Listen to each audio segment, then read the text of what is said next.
And so I thought today I'd just talk about actually my projects. I don't get to do that as much. Often I'm talking about the environmental story or some of the technologies we're using.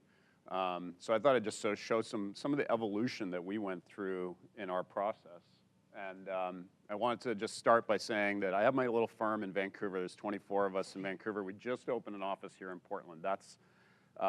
We're in the Eco Trust building, and we're really committed to the idea of Oregon being a real center for excellence in wood in the United States. And it's a thrill for us to join what I think is really one of the finest architectural communities in the country. So there are a lot of you that are architects here have had huge respect for a long time. Your ability and the way you've engaged in wood is really impressive. And the support of Patrick and the USDA is also incredible what it's doing to make these events possible, but also create some amazing buildings already going on. My practice, we also, in addition to the practice, we run a school called DBR, Design, Build, Research, and it's about actually getting students of all ages to build stuff with wood, not just design, so that we kind of engage in a new way. Part of the benefit of this room, having so many different diverse backgrounds of people, is unique and special to the way designers are starting to work. No longer are we sort of siloed within the sort of catalog choosing of our materials. Now we're engaging with the people that make the materials, the people that cut down the trees, the future of wood products and how they work, and then how they work in our buildings, and that's exciting. It also means we engage with contractors and builders in a new way, and that's exciting. And so we started this school really to encourage that dialogue across disciplines and is sustained, and also that young designers learn how to actually swing a hammer. I'm going to show you a little video here first, which some of you may have seen. I don't know why it keeps going on. We were asked a little while ago to do this funny exercise for Mezzo, or a Finnish company, wood company, and we worked with Eric Karsh and Equilibrium, who are the engineers we work with on almost every single project you're going to see today. Together with Eric and his firm, we looked at the possibility of the Empire State Building being built in mass timber. And although we only sort of developed it as a concept to a sort of early conceptual design level, and Eric's team looked at it from an engineering point of view, what we wanted to illustrate is that, yes, indeed, it was possible that building at 102 stories could have been built in wood. And when I talk to audiences less like you, people less familiar with the capacity and power of wood, I point out that tree down there at the bottom is a Doug fir, and that 3 of those make an Empire State Building. So, when you reframe the context of what the forest, the scale of forest, and what wood products can do just through a simple storytelling device like this, it starts to reshape people's imagination of what's possible to do with wood. That was a really fun and interesting exercise, but I thought I'd really sort of take you through, as I say, the history of how we got to wood. And to be honest with you, for me, it's really about hammers and nails and swinging with my grandfather, and building and learning carpentry and learning millwork and little tiny projects. This is a project that I haven't shown in a while, but it's a little building we called the accessory building, where I started my office. It was in my backyard. It's a 1-car garage size. And I didn't build the whole thing myself because we were busy trying to start our firm at the time, but I built all the millwork and really engaged with wood at a very intimate and personal level. Long before I knew what mass timber was, my interest personally was about the beauty of wood and the craft of wood, and that remains, and one of the powers of mass timber is that extension from small scale to very large is actually one about craft. And so I thought I'd show that. Early on, I partnered with, I had a great partner named Steve McFarland, and I had a firm called MGB for a while, and we designed a bunch of airports and a bunch of different buildings, but we started working again with Eric's firm, Equilibrium, on this airport in Prince George, and it was really about, for us, learning about the sort of newer way of approaching glulam. There was no mass timber in North America. This is in northern British Columbia, this building. But we were starting to just explore connections and understand what Eric's firm was really focusing on, what was happening in Europe. New connections. You don't see metal plates connecting on the outside of these glulam members. This was all internal connections, hidden from view, protected from fire, and much more beautiful connection details than we were used to seeing. So here you see the base of that column and the way we were able to hide it and just do instead of a big bolt on the outside, it's just got a tight stainless steel pin that locks it in place. We were starting to learn, this is about 15 years ago, that wood was completely being designed in a different way off this continent.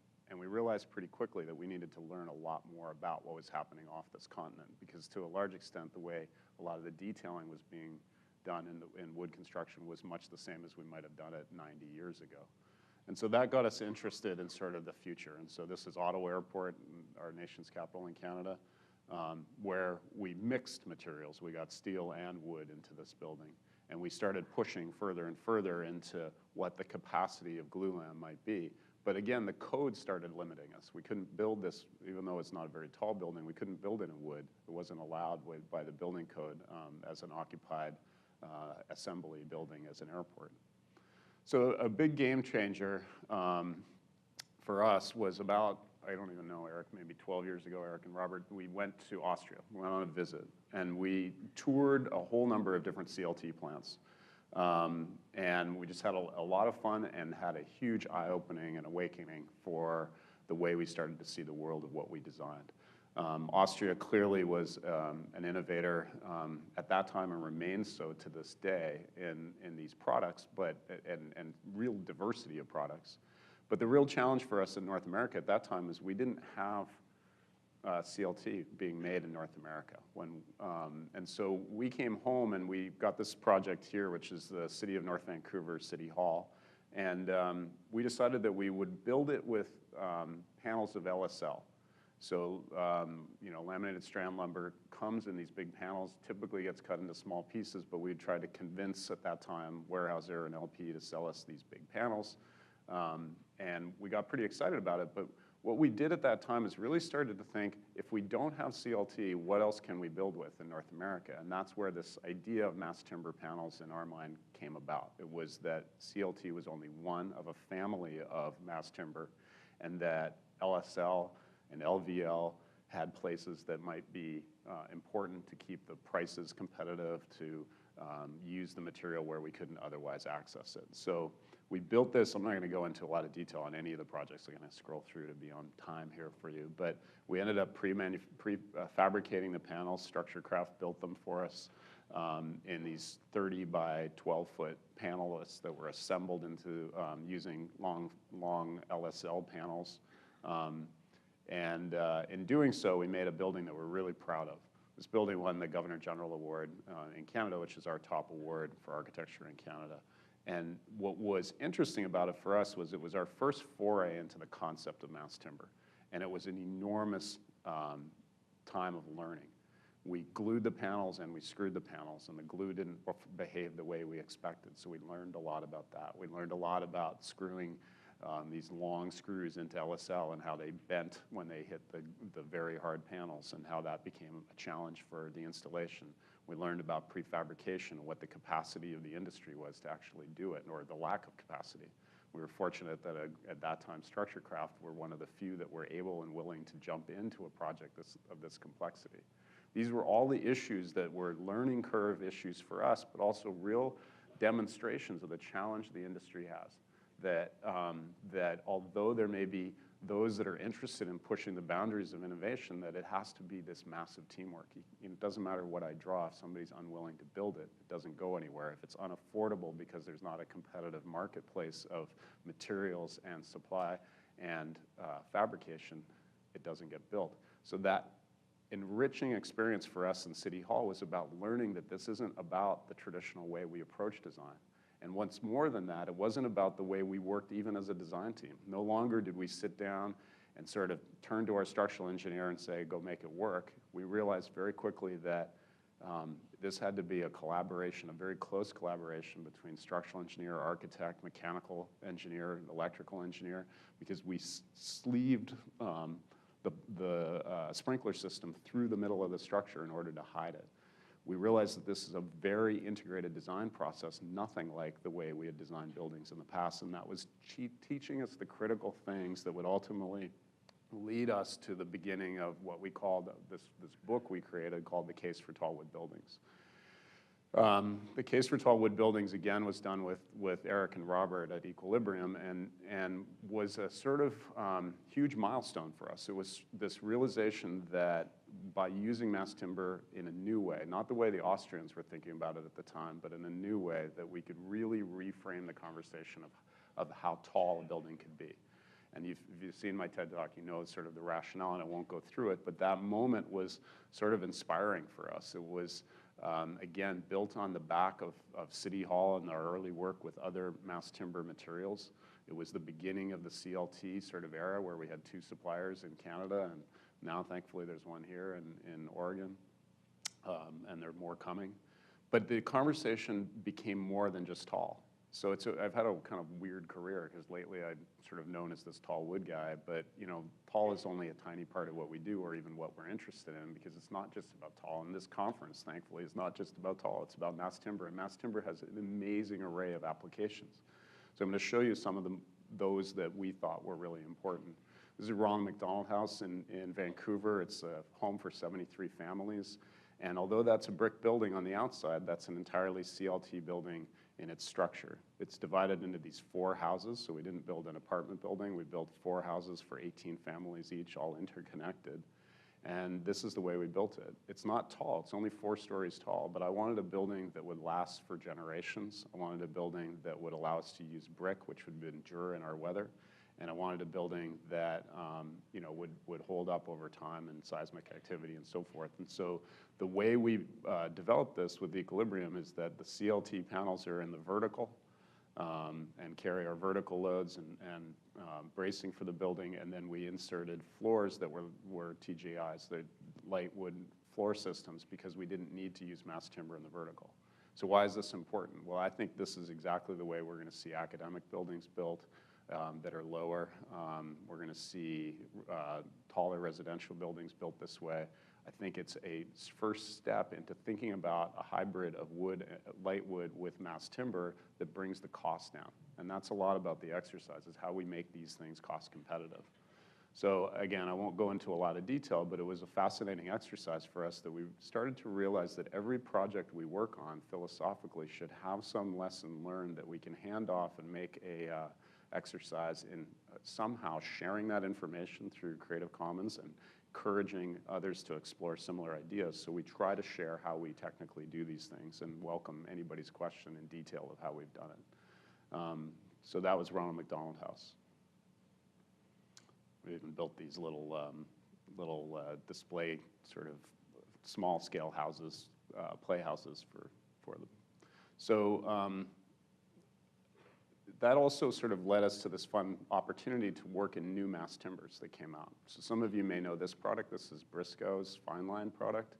Christoph's here somewhere today, I saw him. And we did this was built inside of an existing steel building, but it was a mezzanine structure for a mechanical company that builds sort of very sensitive sensors. And we made every part of the build of the structure and the walls in this really unique LVL on sort of rotated LVL. It's an incredibly beautiful product. And although this is a very industrial space, it's one of my favorite spaces we've ever been involved in. So that, in the process of all these sort of things, each time we did a building, we were exploring a different type of mass timber. So I've shown you a CLT project, an LVL project, and an LSL project. Those are all in this family, and they each have a different application. There were different cost implications of using one. There were different aesthetic implications of using another. But these are the things about mass timber that are so exciting, and there are new mass timber panels coming all the time into the marketplace. There's, we have this lovely privilege of being shown things that are coming up, and people calling us from around the world saying, we've developed something new, what do you think about this? And it's incredible the kinds of things that come at us. In Japan, folks that are looking at CLT with rammed earth in the middle of the panels, just fascinating hybriding ideas that people are exploring. So in that process, thankfully, our government in British Columbia got really involved in the idea that we've got to do a prototype building. Now, the USDA's investment is doing that incredible, that same thing here. And the fact that it's private sector development is even better, because that's the way these ideas really do become successful. But thankfully, in BC, the government decided we could build this building, which is only 8 stories, kind of legally only 6 stories. It's not very, it's 100 feet, so it's actually quite tall as a wood building. It was one of the tallest, if not the tallest at the time when we finished. But we didn't really break a sweat in building this thing in wood, and it's entirely in wood. So it's quite a unique project. There's lots about it online, and I won't go into a ton of detail, but what's special about it for me is that we didn't use any concrete after we left the ground. So there's no concrete toppings in this. It's quite an interesting integrated floor system that buries all our mechanical, electrical in it. Again, it's a different process when you design a mass timber. You have to work much more closely with all of your consultants. So in this process of building it, we challenged all these conventions, and I think proved the possibility, and that's really what each of these projects is. One is stepping on the next and learning from the next as we all go through it. So I encourage those that are involved, and I think all in the room would probably agree that we must continue to share the information. None of these ideas are proprietary. They all need to be shared in order for us to grow this conversation, because that chart about early adopters is true. And it's about sharing. It's about sort of finding the best value proposition and sharing that with as many people as possible. So in the Wood Innovation Design Center, it's an entirely wood building. It's a very special building, and if you jump up and down this building, it sure doesn't, it sure doesn't move. And people have really bought into it the moment they visit, that this is an incredibly robust way to build. It's a very beautiful way to build. We're very proud of this building because we also found the way to make sure that the wood remained exposed, which is really important to the success of using wood in a building. Many of the tall wood buildings that have been built today cover all the wood. There's different reasons that's happened. I really encourage designers to not think that way. I'm also a big believer that building cores should be wood, not concrete. There's a lot of diversity of opinion on this stuff, but to me it's a matter of purity, and there's no reason technically not to do it. So it's something that we work hard on doing. So this building has a wood core. It actually has a wood stair, fire stair. It's quite an unusual building in that way. But again, it was sort of transformative in the way we thought. And as I said, it wasn't hard to do. I mean, it was very hard in time, but because we had a very short amount of time to design it. But it wasn't hard technically to build at this scale in many respects. And the contractors were wonderful in putting it together. But I believe very much that this building could have been 2 or 3 times this height without really challenging its potential. And the only reason we didn't build taller is, truthfully, there were no need for space in this town in Prince George for more office space. So there wasn't a use to build taller. It wasn't about limits of capability of the technology. So that led us to the US, and we're building a project right now in Minneapolis called T3. It's a private development project. It's about 375,000 square feet of office in a warehouse district. It's a really interesting project. It's got a Corten skin on the outside. It really was an exercise in figuring out how do we make these buildings as economical as possible so that it can be adopted by the development industry. And that's it's been a really interesting exercise. Where we ended up is that StructureCraft are building it. It ended up being a nail laminated, so we've talked about LVL structure, LSL structures we've built, CLT structures, and now we're doing, truthfully, our first nail laminated structure, which is probably the oldest technology available when it comes to this, but still a very fine one if it's done well. And when I mean that, if you're ever interested in exploring nail lam as a concept, is you really need to understand how to weatherproof it. You really need to understand moisture and shrinkage and some of these issues before you dive too deeply into it, because it is a different kind of system than these other mass timber systems. And there are experts that have really developed an expertise in this, including StructureCraft, who really have put a lot of energy into doing it well. So we're thankful that they're building it. Some of you may have seen this project. We proposed 35 stories in Paris. There's a whole series of buildings. It's quite a complicated one, built over an 8-lane highway, so a really complicated project. We only took it to this stage as part of a competition. we were not successful in the competition. And the reason wasn't that it was wood, and that's important. It was that it was just too tall for Paris. And there's actually a taller building right next door, so we thought it might happen, but Paris just rejected it because of its height. But what was important about this is that we are in France right now at an interesting time where the president of France has said that they want to build 10 tall wood buildings before the end of this decade, and they're running out of time. But if you've seen in the newspapers, they've just announced a big one in Bordeaux.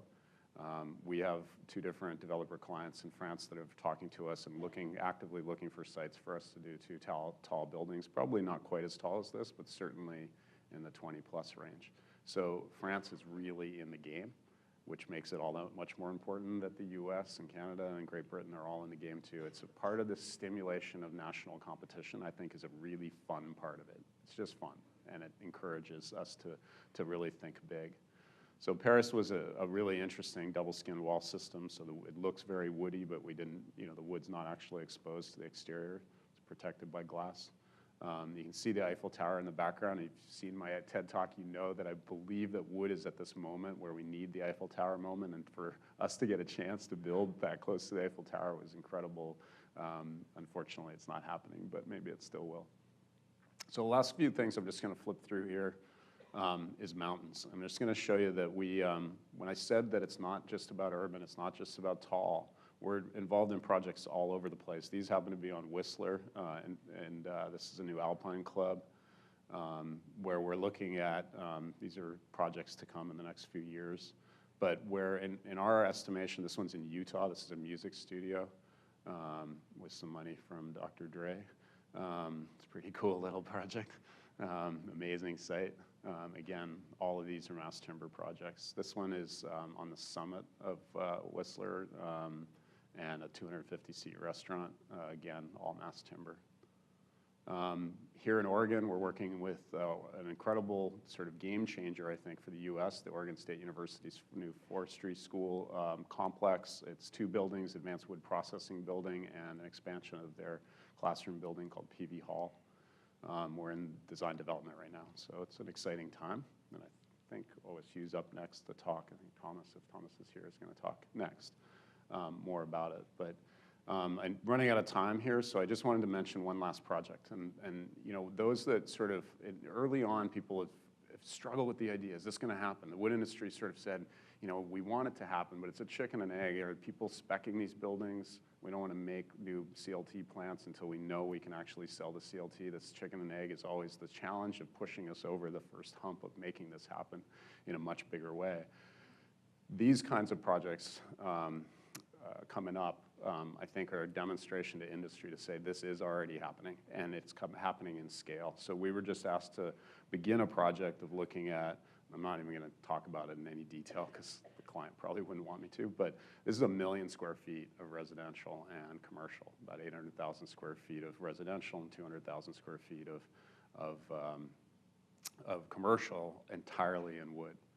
Up to 12 stories, all those projects, they sort of blend between sort of 8 stories and 12 stories. We're not going any higher just from a zoning point of view, but we might go to 14 with one part. The point is that is an enormous project. We won't build this in 5 years. It'll be probably a 10-year phased project.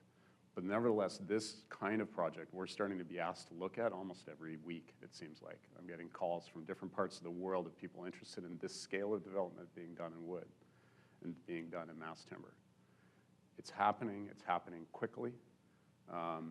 Those that are in the room that are architects and engineers, you are at the forefront, and you're going to be getting these calls just as much as I am, because there is not enough of us in the industry.